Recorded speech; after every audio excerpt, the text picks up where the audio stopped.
Hey guys, what's up? It's me again. Yeah, again. But basically, I'm back with more Daryl Dixon fan fiction.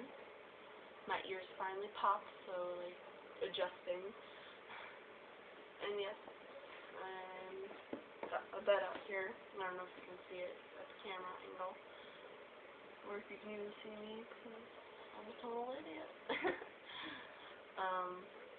Basically, I'm going to be reading more Daryl Dixon fan fiction, which is totally disturbing right now. So, let's get on with the reading. Okay, so last we left off, they were in the water, and she kneeled down in front of him. Looking up at him with her eyes, she took him into her mouth.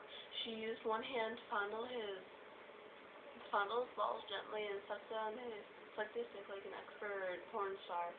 One hand gripping his delicious hip bone as she deep throated him.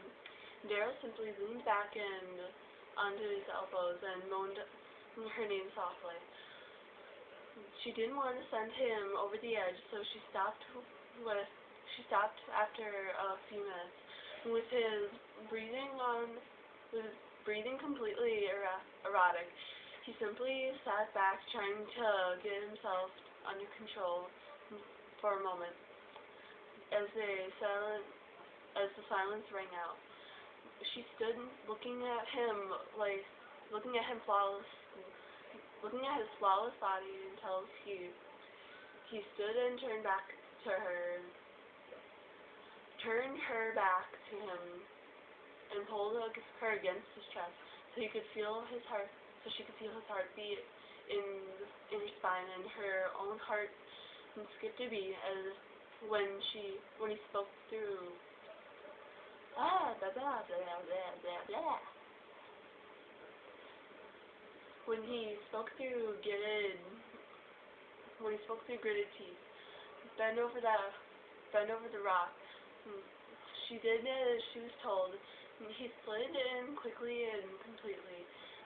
He had a death grip on her hips as he thrusted hard and deep in and out as he moved slow at first,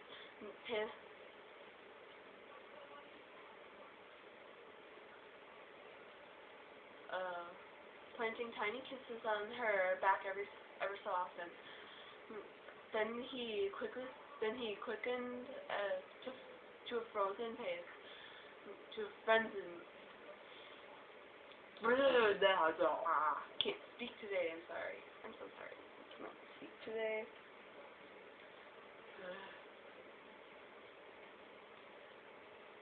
Sorry, I'm just not speak, like trying to get words out of my mouth.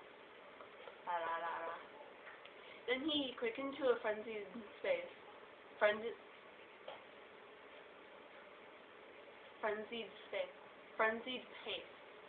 pounding into her. She knew she was going to be cut up a bit from the rock, but couldn't even bring herself to care as he kept going in deeper and harder until she screamed. A slew of curse words came from her mouth as she came closer and closer to his release.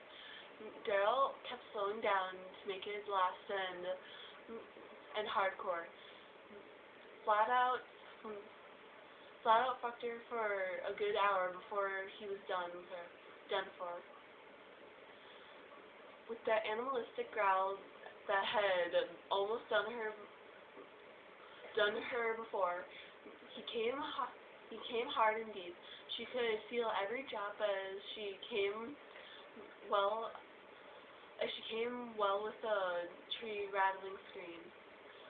After a quick dip in the creek again, where they tenderly kissed, no words exchanged. They got back out to the clearing and got dressed. Daryl slung his crossbow over his shoulder and looked at her. She was fighting back tears again. Dark's fallen soon. Gotta go. She nodded at him and leaned forward and placed a gentle kiss on his lips before turning to walk away. She took a deep breath and yelled, "Dixon!" and ran to him. She crashed her lips into him and kissed again, hard. When they finally pulled apart, she said, "Be safe out there. Maybe we'll meet again someday. Remember me."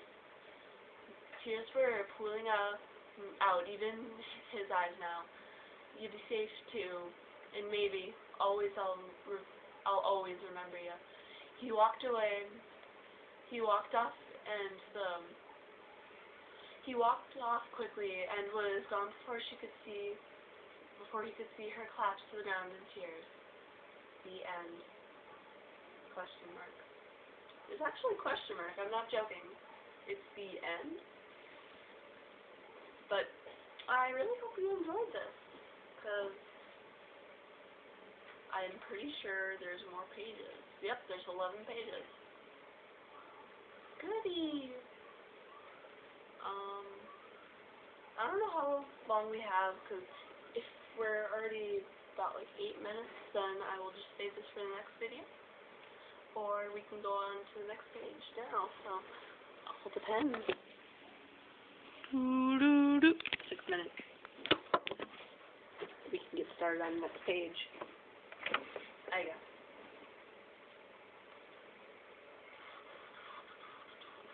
Next page. Chapter 2. We meet again. Alright. I think this is like just the, note thing.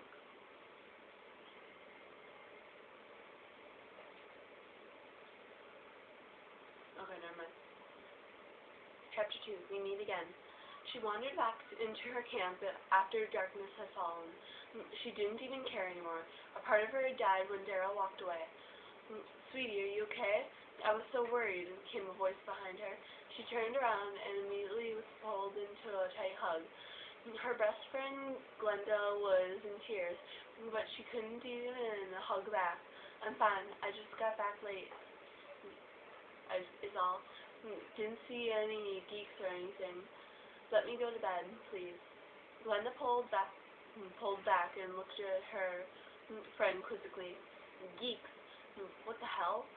And why are you being a bitch?" Daryl's term for the walkers.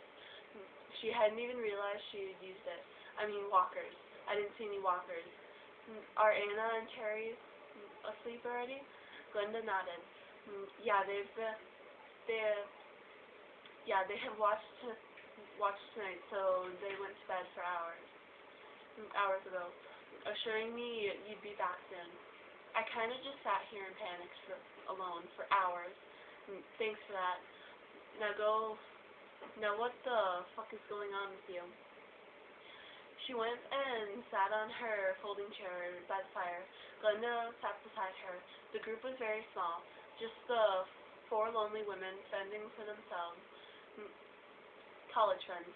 They made their escape together and decided not to join up with anyone else. Kind of grindhouse. Death-proof thing going on. They were all capable of taking care of themselves. Had always just relied on each other, even in college, where they had been the outcasts. Men had hurt each one of them very badly, and they had made a pact not to let that happen ever again. They had enough to deal with it in this end of the world. Hell, they were living. But that's not in the story. I'm just tired. They always just relied on it. Oh. Can't find the spot. Bam. But of course she had fallen again. She was always the weakest one of the group. At least she thought she was. Glenda was staring at her as she got lost in her own thoughts. "Hello, are you gonna tell me what's going on? You've been acting really weird for over a week now," she sighed. If she couldn't trust her best friend, Who could she trust? About a week ago, I got attacked by a walker. I didn't tell you guys because I didn't want to scare you. It's the first one I've seen since we left college, and I haven't seen any others. What? Did you get... Oh God, are you sick? No, not at all. The fucker didn't even have a chance. The fucker didn't even get a chance. There was this man. He saved my life. A man? Oh. Glenda's eyes widened suddenly. You've been seeing him this whole week, haven't you? She hung her head so her hair was covering her face. And she always thought you always could have read me like a book. Glenn, yeah. But we were just friends. He taught me things, some hunting and fishing stuff. That's how I caught this carp the other day for us. Dixon helped me. Well, Daryl helped me. It doesn't matter anyway. He left with his group today. And that is all for this episode. So I hope you liked this. It's kind of sad that they left and stuff and that they got separated. But it says we meet again, so